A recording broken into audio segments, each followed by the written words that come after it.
Okay, welcome to our Wednesday webinar for this week on digital publishing. I am Mark Oakton. We're here from the Instructional Design and Professional Learning Division, what we affectionately like to call IDPLDIV, part of instructional technology.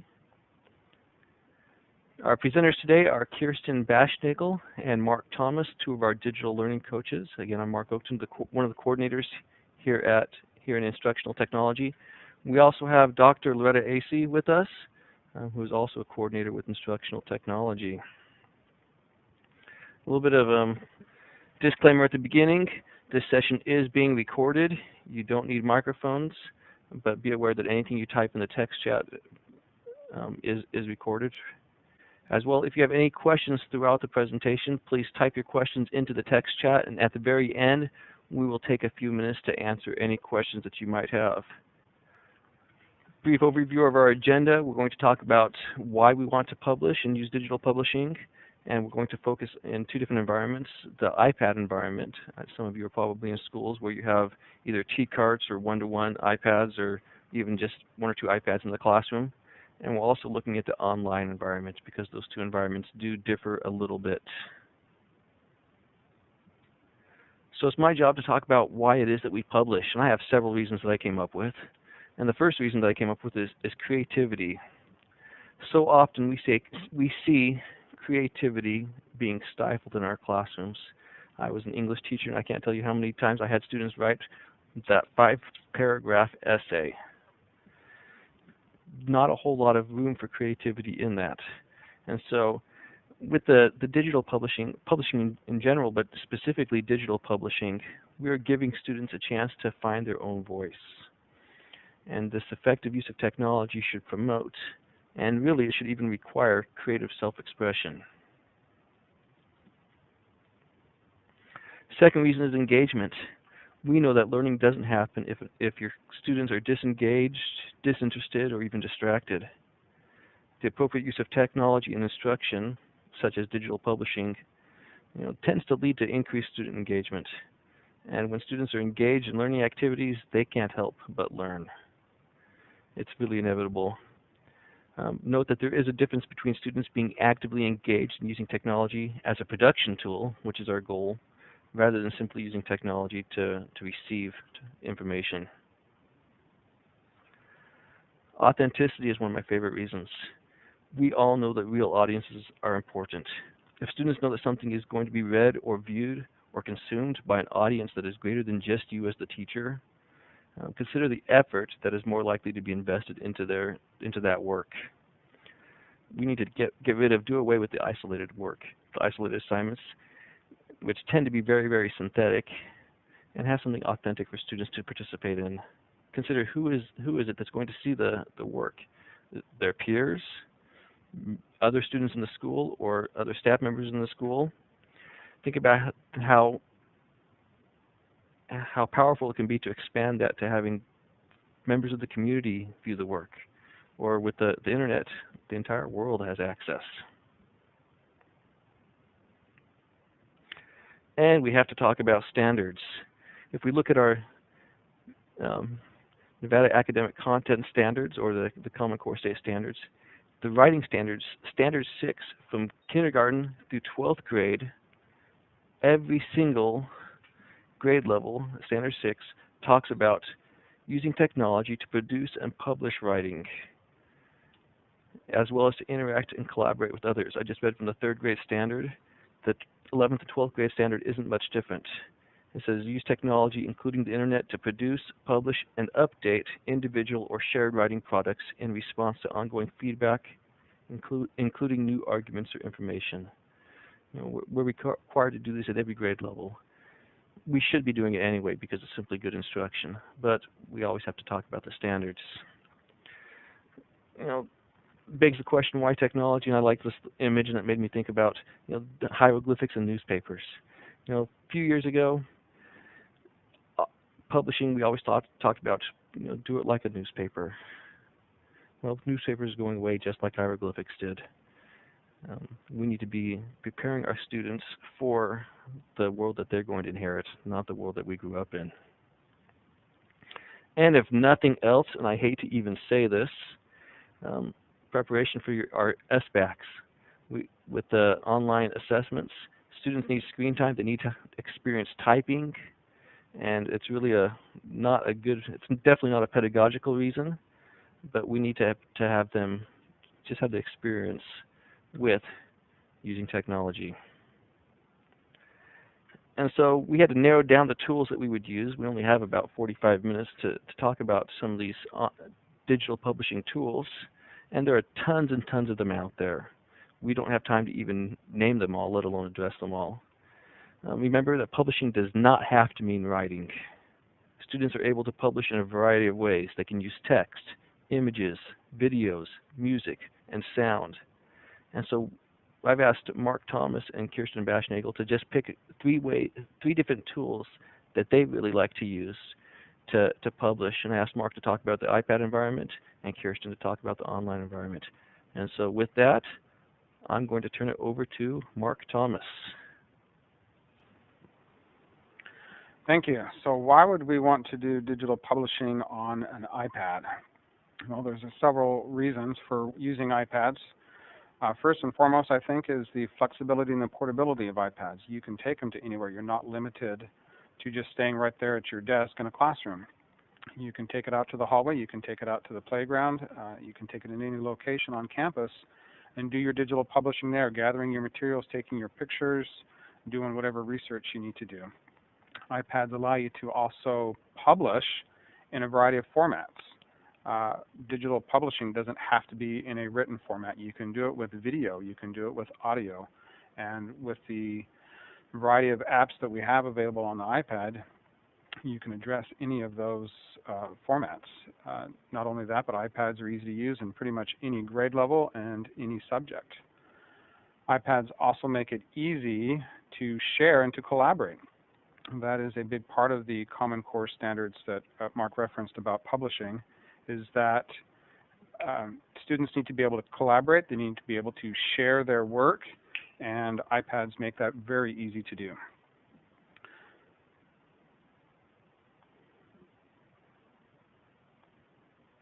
There are several types of apps that we can use on iPads.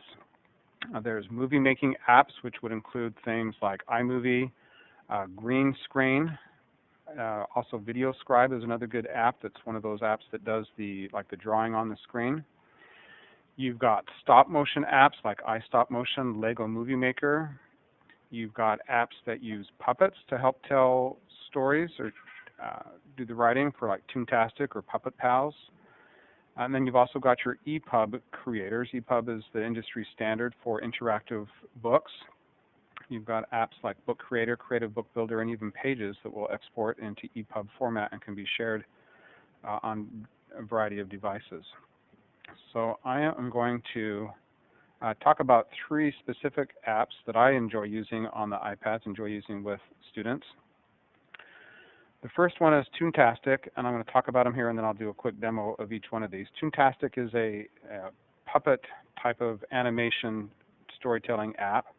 It is free, but is limited in terms of the number of backgrounds and characters that you can use in the story. If you were to buy the full version, it gives you access to all the assets. It would be $10. Or if your school wants to buy them, the school can take advantage of the Apple Volume Purchasing Program and get the app for $4.99. Book Creator is another good app. This one is for more publishing book type formats, EPUB type books. Again, it's free, but you're limited to only one book that you can create. Full price for unlimited books is $4.99, and the Apple Volume Purchasing Program is $2.49. And then there's also Haiku Deck, which is kind of a PowerPoint alternative, which is really good, and it is completely free. So I'm going to try and do an app share with my iPad here and show you some of these apps.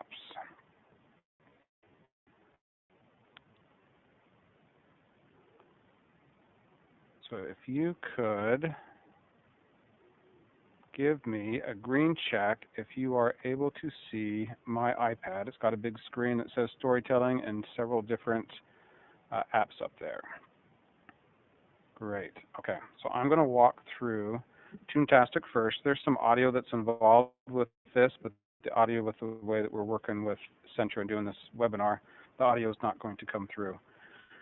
But this is a very primary-oriented look and feel to it, but it can be used with upper grades. So I'm going to go in and create a cartoon. And you can see that my kids have been using my iPad to create some of their own fun stories, which is one of the things that I love about it. Kids can pick it up and know what they're doing right away. I'm going to start a new cartoon. And I love this app because it has this built-in story arc to guide the kids through their storytelling. So they need to have each part of their story kind of already designed out. So starting with the setup, going through the conflict, your challenge, your climax, and then finally a resolution to your story. Each step of the story arc is pretty much the same, so I'm just going to walk you through one of them. I'm going to start with the setup and tap the paintbrush to go in.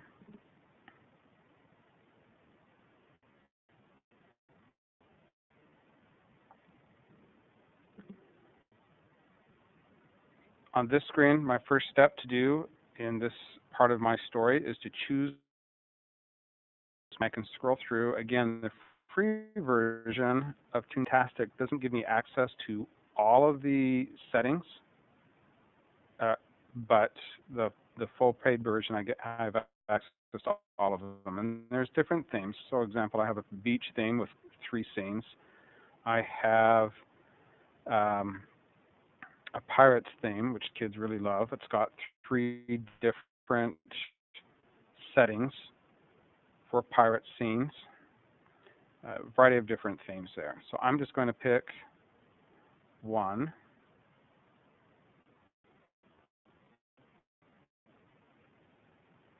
And it guides me through the process. You saw the flashing arrow up in the step is to pick my characters. Toontastic calls them toys, but these are characters. And again, there's some by different themes, but I can pick and choose characters from any of the themes to use. I can mix and match to my heart's content. So I'm going to take, and I just tap my toy to add it to my story. And then the next step is to actually tell my story. So I can manipulate these characters around on the screen. As I move them with my finger, you can't see my finger on there, but as I move it around, the character moves. Both hands up here, and I can move my characters around and have them interact with each other. So when it has,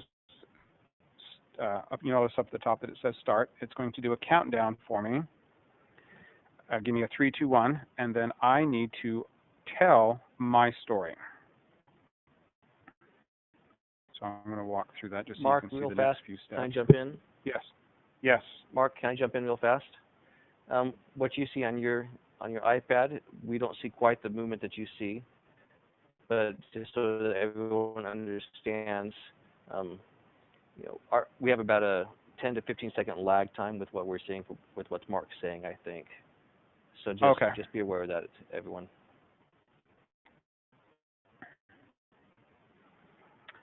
Okay, so I'm not sure how well this is going to come across then, but bear with me.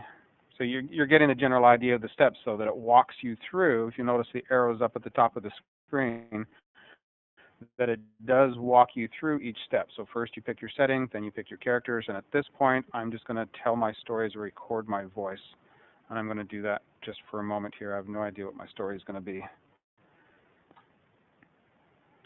I'm a space dog from the future, and I am lost here in Egypt. I am not very creative, so that was pathetic. It's giving me a preview. If I didn't like how things worked out, I could hit the start button and re-record my voice. I don't, as a student or as a user of this app, I don't have a way to go back and edit. It just previews it one step at a time like that for me, and I can redo that part. But I can't go back and see my story as a whole until I'm all done and publish. So I've done my recording. I'm going to go to the next step by tapping the arrow at the top.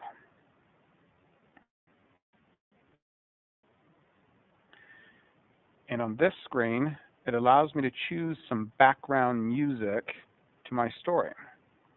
So for example, if I were at the climax part, I would have some music that's more exciting type of music, and it just lays it in the background underneath my voice, so I kind of have like a mini soundtrack going through my story. I'm not going to worry about putting sound in here since we can't hear it anyways, and I'm just going to go to the next step. I'm done with that part of my story, and so the software is automatically taking me to the next part of my story, which would be the conflict. And I would go through the exact same process. I would choose my setting, choose my characters, record my next part of my story, add some background music if I chose to, and then move on to the challenge and the climax and the resolution. I don't have to use all 5 parts of the story arc. I can eliminate some of those. For example, I worked with a first grade class just today, and their story only has a beginning, a middle, and an end. So those are the only 3 parts that we used of the story arc. When I'm all done, I tap the Done button up on the screen, up in the upper right corner, and it asks for a movie title. It asks for the director, who would be the student author, and then as a teacher, if I'm signed in with my Toontastic account, it will automatically upload this video to the website, where then as a teacher I can check it out and I can share it or link to it. I can put it up on a projector and share it to the class. So that is, I'm going to cancel this out. That is Toontastic. There is a teacher account. It's called ToonTube. If you go out to the website, you can create a teacher account, and your students can upload all their videos to that website. Otherwise, they stay on just this one iPad. You can also go out there and see what some other classes are doing.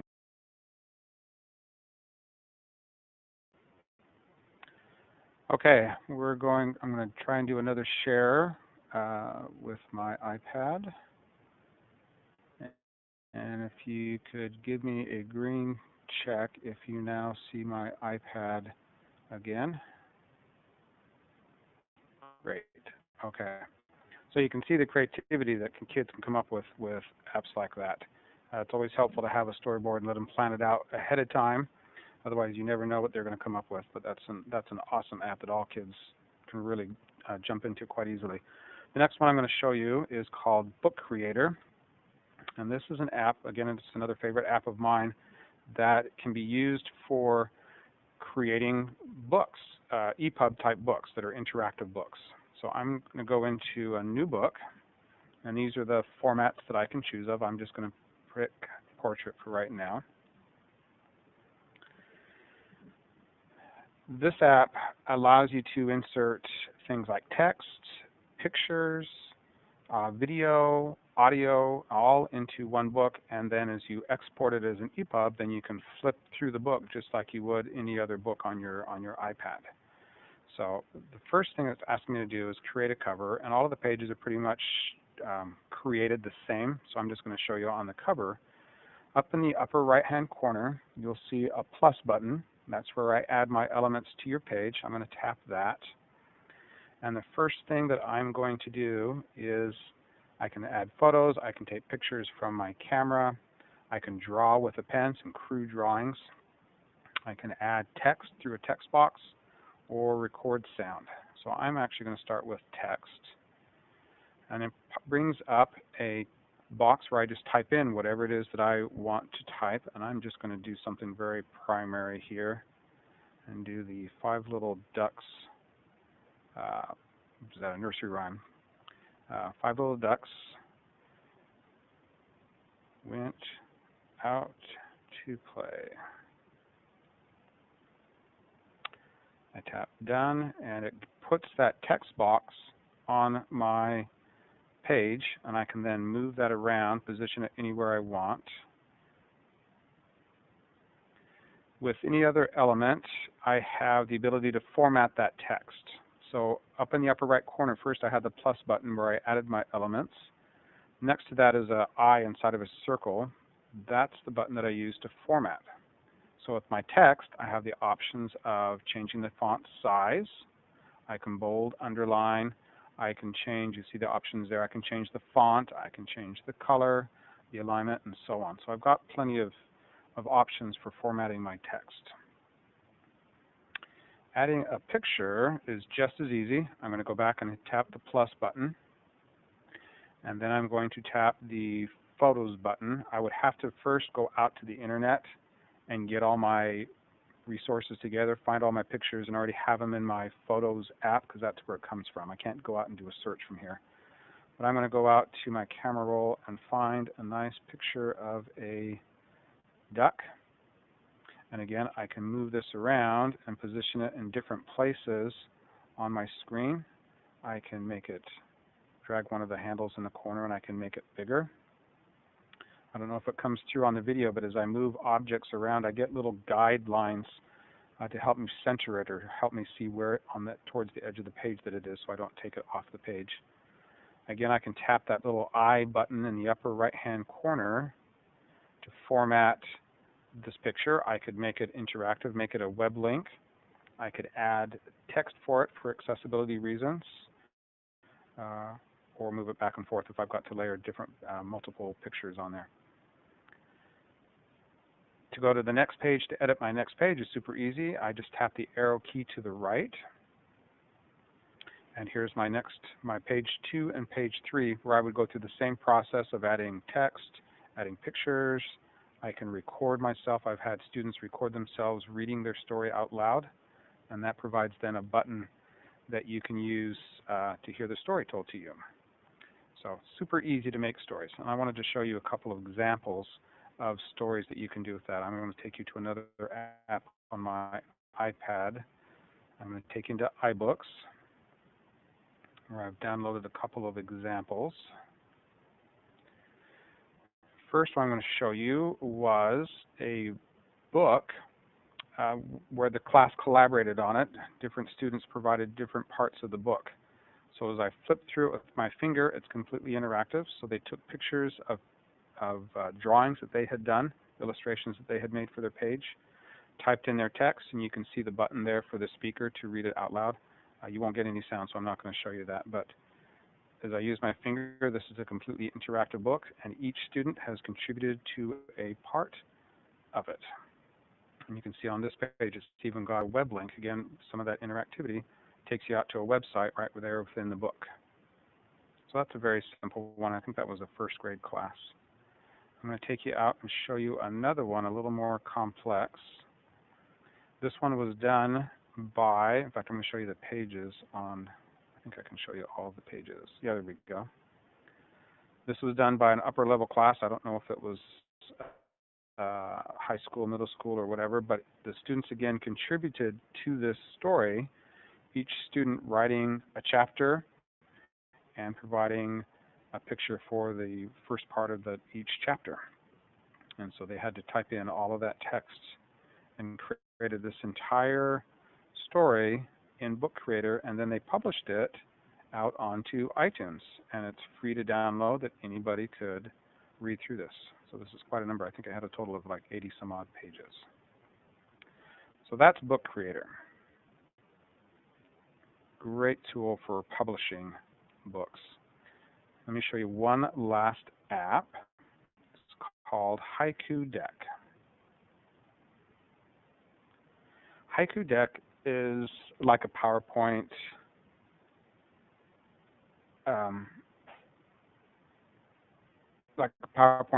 alternative. It does it in slide format, but it provides beautiful text, beautiful pictures. I'm going to go in. This is one I started, a bio poem. I'm going to edit it and go in.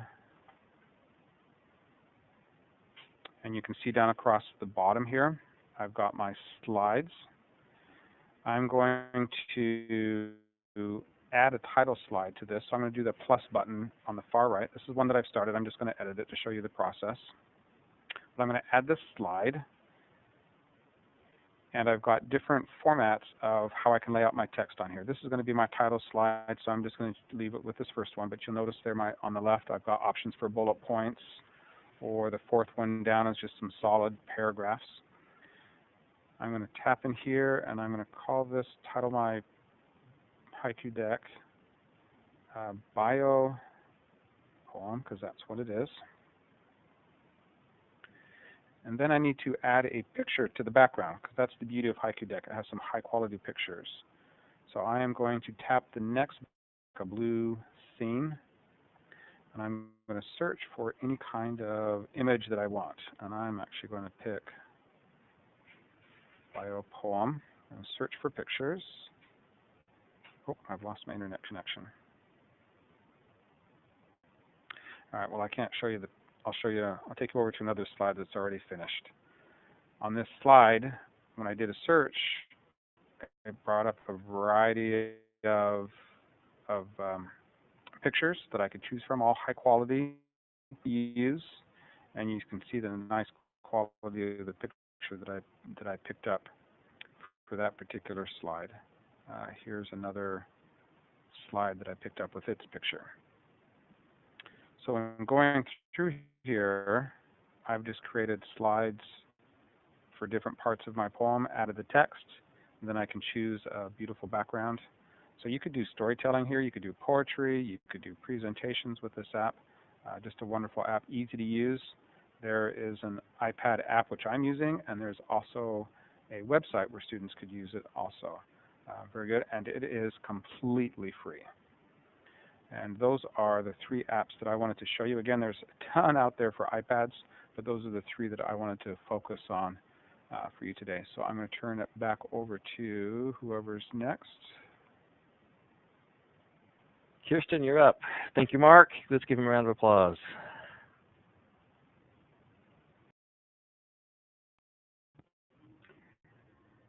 All right. Let's see where we are here. Okay, so I am Kirsten Boschnagel, and I am trying to find the right slide to be on for everybody, because there it is. Okay, I'm going to focus on some of the web apps or web programs that you can use, and I like the online stuff for computers because in the classroom or in labs, we almost all have some sort of access to this. Not everyone has iPads. I know in the schools I'm at this year, that's very limited, so I try to focus on these things that we can use online. And I've included 3 different types of activities that kids can do. Powtoon it's a similar setup to PowerPoint, except it's online and it turns it more into a movie, so it's sometimes a little more exciting. And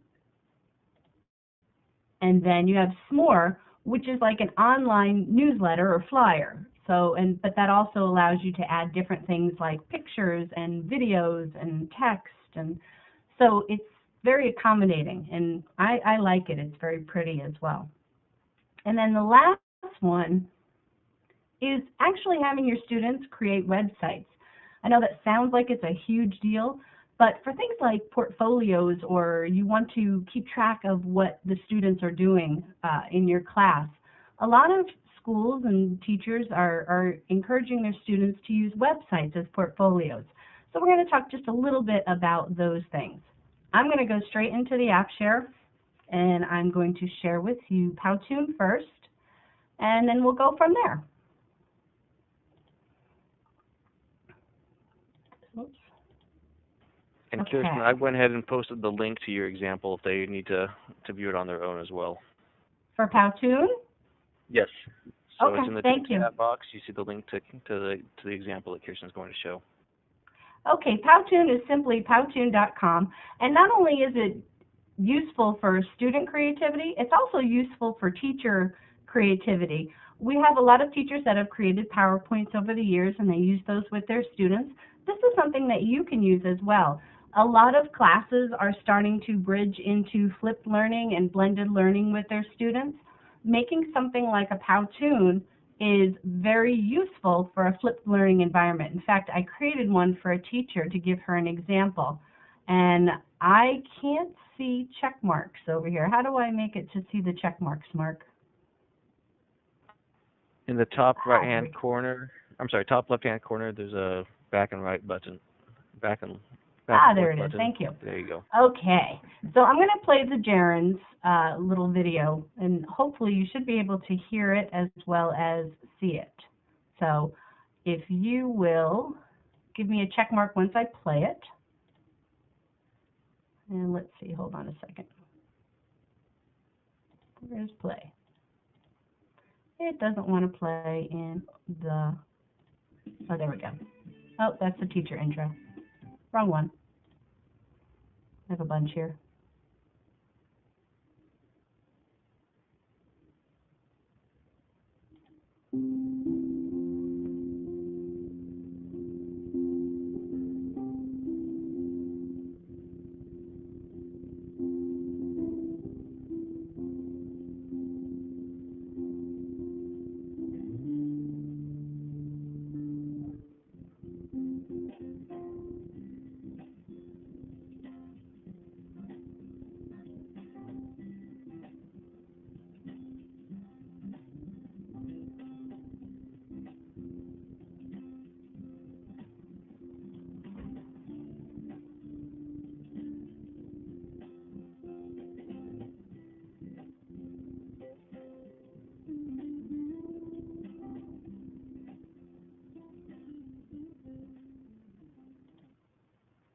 Okay, can you guys still hear me? I hope. Yep, you're loud and clear. Thank you so much. So this is just a very, very quick example. It's only 50 seconds. I just made it as a sample for a teacher to use. But as a classroom teacher, if I were going to use this for my students, I would actually make it a little bit longer. But again, I could take a lesson that we were starting in class, and I would be able to have my students come in the next day with the same background knowledge. Again, we all have to worry about access and things like that for flipped learning. But you could also have your students explain things in this manner using, okay, kids, you know, you have gerund, you have adjective, you have noun, and they could create little simple movies that explain those things and then share them with the class. Kind of like the old jigsaw, but for the 21st century. So let's take a look. I can go in and, oops, here we go up.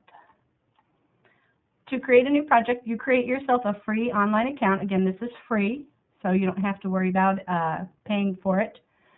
Click Create. And then you have all these different templates that you can use, and there's some specifically for education. There we go. So there's like a teacher intro, Mission Impossible. So these are ones that you might use, or a book report for students to use, or you can start from scratch. And when I click in to edit it, it's going to look similar to PowerPoint in a sense because you have slides like you do in PowerPoint. The only difference is you're going to be making it a little more movable. I don't want the tutorial. Okay, maybe I do. So in Powtoon, up at the very top, you have your toolbar, which looks similar to what we see in any word processing. So we have those things as well, but we can also export it. And then, can you guys see all the way to the right-hand side? No, I can't see it either. That's a problem. Let's go back. My dashboard. Let's just edit. See if we can edit something. This is a different one I created. It's a little bit of a book report that, again, I make a lot of samples for my teachers to use. Nope, still can't see the side. Gotta love that. Well, on Mark, can you share the tutorial link in the text chat for me so I can pull that up because I can't see the right-hand side? On the right-hand side are where you have your templates and you have your images and where you can change your font and add sound. Well, add sound and image are up here. But you have like those little people that I was showing. For example, if I go back into this. Why don't I app share it and then we'll let you explain it. Okay.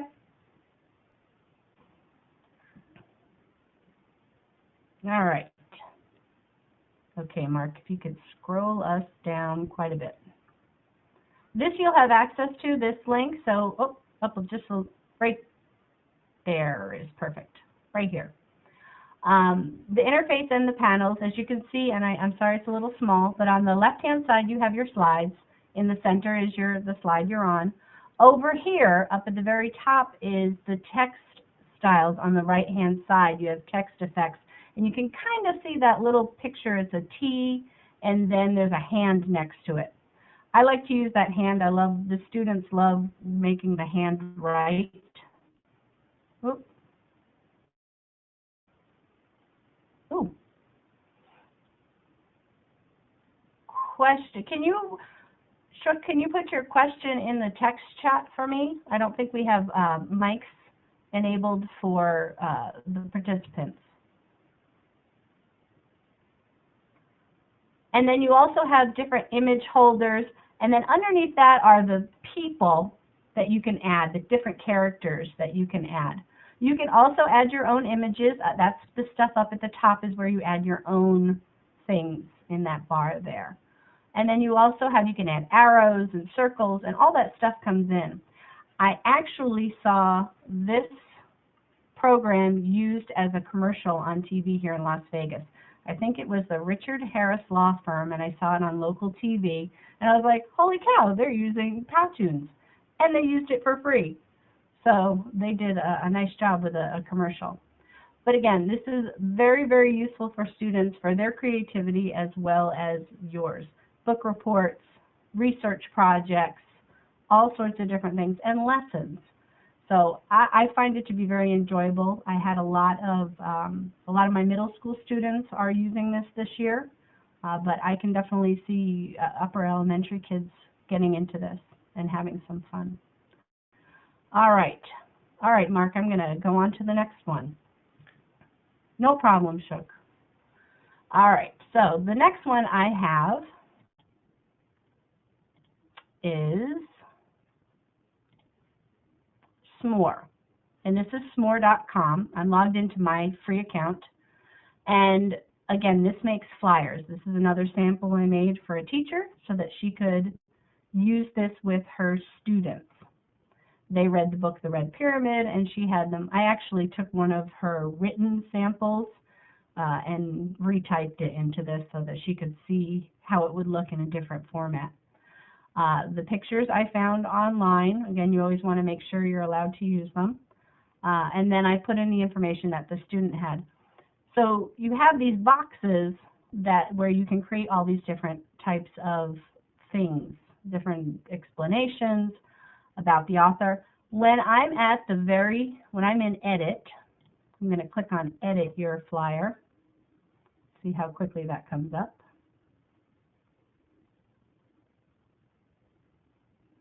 There it's going right now. Okay, at the very bottom of my flyer, it says add more stuff to your flyer. And it's as simple as clicking on, oh, I'd like to add some text. I give it a title or not.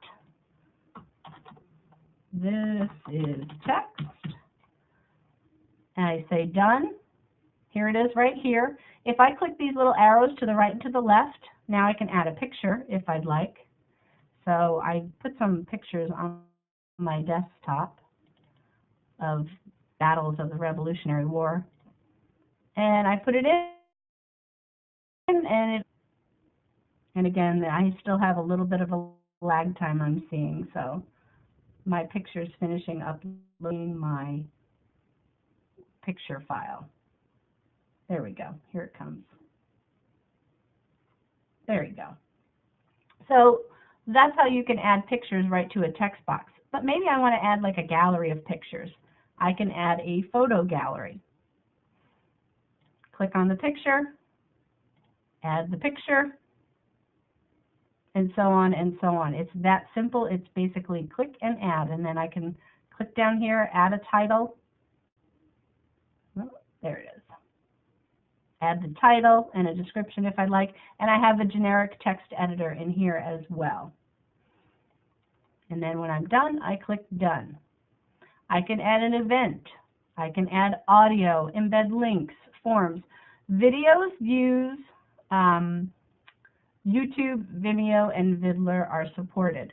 So if you have something that you've saved for yourself, you're going to want to maybe just add a link to a video that you have housed somewhere else if you want it to get through our filter at school.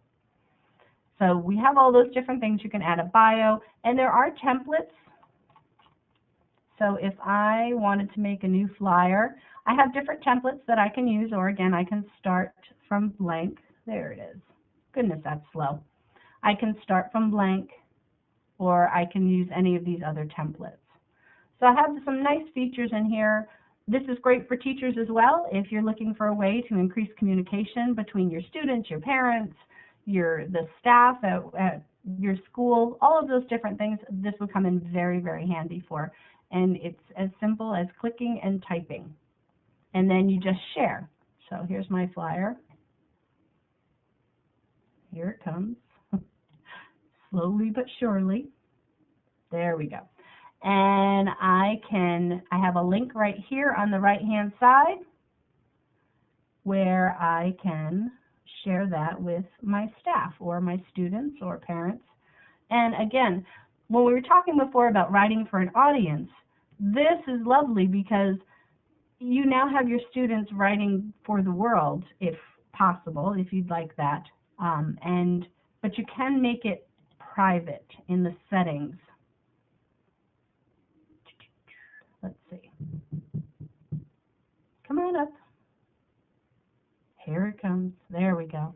So you have different settings where you can set it private so that it's not publicly listed or featured and that only people with a link can access it. So if you're using this with younger kids, or you want the older kids to really be conscious of digital citizenship and not sharing too much information, you can set it to private. All right.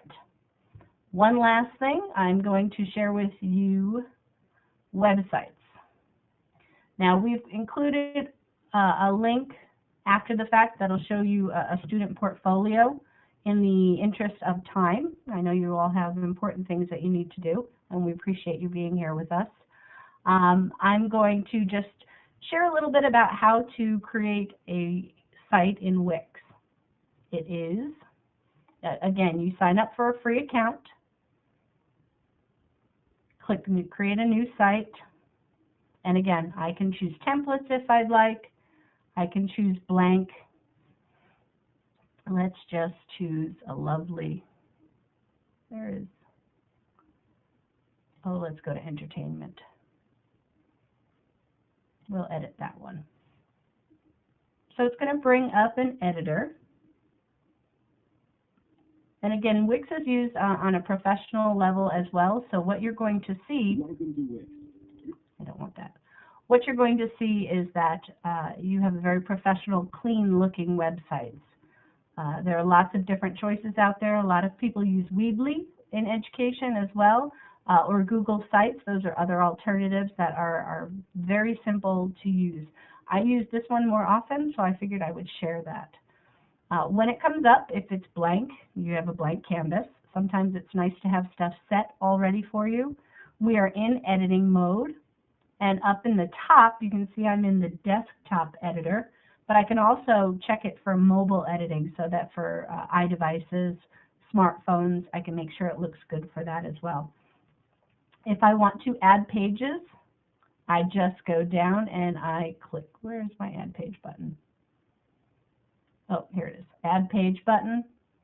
So I can just add a new page. And I'm going to have just a blank page. So we'll start one page from scratch. But you can see your list of pages is here. You can just drag and drop them where you want them if you want to change the order they're in. Again, I've included tutorials for all three of these in the links so that you have some something that you can start with, something useful for you. The paintbrush is where I designed, so I can get a background going. I can apply it to as many pages as I'd like. I can customize the background, so if I want to put in my own image, I can. Look, these are all my images.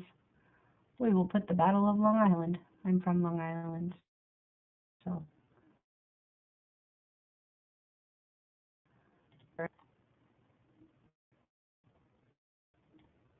Oh, there we go. Oh, it's still uploading.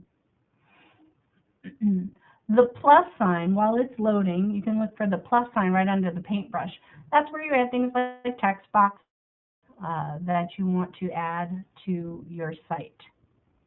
Come on, you're almost there. There we go. My side's good, so. And there we go. Now that I can put in designs, text, image, a gallery of photos, media. So if I want to put videos in, audio, I can add buttons, blog elements. For those of you who are professional, if you pay for Wix, you can add an online store and different apps that you can put in here as well. That's more of the fancy stuff, but you have your basic text, image, gallery, media, shapes, lines, and buttons. Those are things that the kids are used to seeing in on word processing. They can add text and images. So this is something that they will recognize. And so if I don't want to do an image, do text. Click text, I would like a title, double click me, and again, mine is way slower than yours or faster than yours. My apologies. Should have looked. There we go. Double click. This is my title. I click out of it, and I can now move it wherever I'd like. You guys have some funky looking stuff in the background there. I'm so sorry. You can still see my images. So I will wrap this up. But again, I can add any of these things. I can move them wherever I want. I'm not limited to any of that kind of stuff. So again, student portfolios, this is great. I've seen it for science projects rather than having the big science board, my elementary teachers. Something like this, what a great new way to have them present their science information. So I'm always accessible via Interact. If you have any questions for me after this is over, I'm more than happy to help you out. I'm going to give it back to Mark. Okay, thank you, Kirsten. All right, we're going to stick around for a few minutes. I put our contact information back up on the screen. Unfortunately, I had to take away, so if you have questions, feel free to email any of us, and we'll get back to you. Kirsten referenced a web page that has bookmarked the resources that we showed you today. You were supposed to get it when you exited. I had to take it out because it wasn't working right, so I put a link in the text chat. I'm going to pull up a whiteboard and paste that on here as well, so you can copy that link down.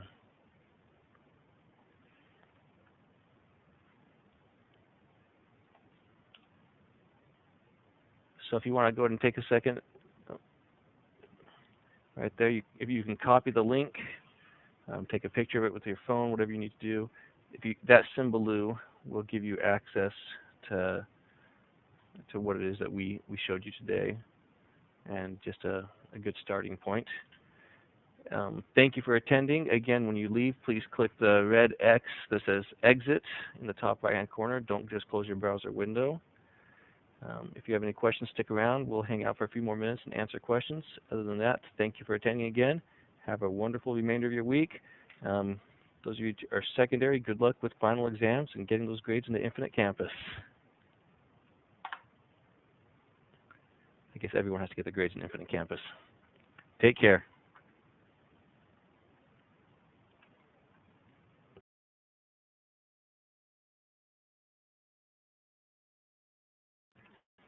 something that was brought up is, let's see, Darnell talked about making some of the Wix and Weebly and some of these um, online places to where students can create portfolios. Basically, web page creators do require email accounts.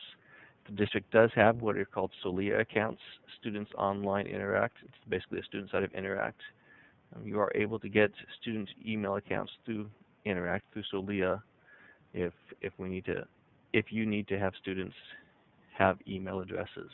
Again, with the high school students, it's not a problem. They all have their Gmails or whatever. The elementary school students often don't have emails. In fact, Google prohibits them from having email through them. So Solia is an option if you need email for your kids. Yes, Katie asked what grades. All grades can have Solia. I don't think I saw any other questions.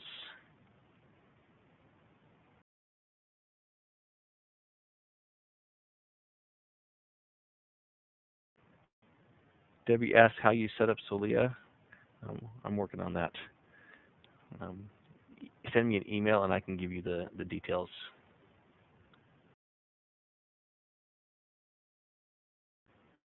Thank you.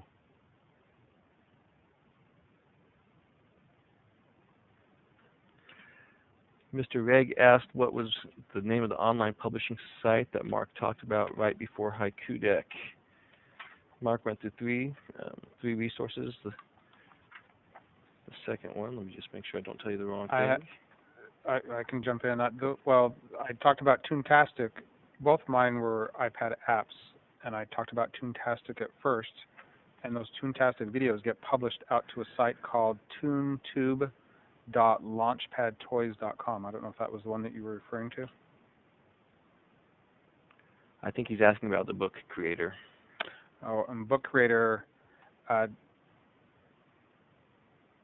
Book Creator only creates books. It doesn't publish out to the web, but you can export it out as different formats. You can export it out as an EPUB file, which you can then, it's just a regular file, like a Word doc. So then you can upload that to a website to share if you wanted to. You can publish it out on the iTunes bookstore for people to download or things like that.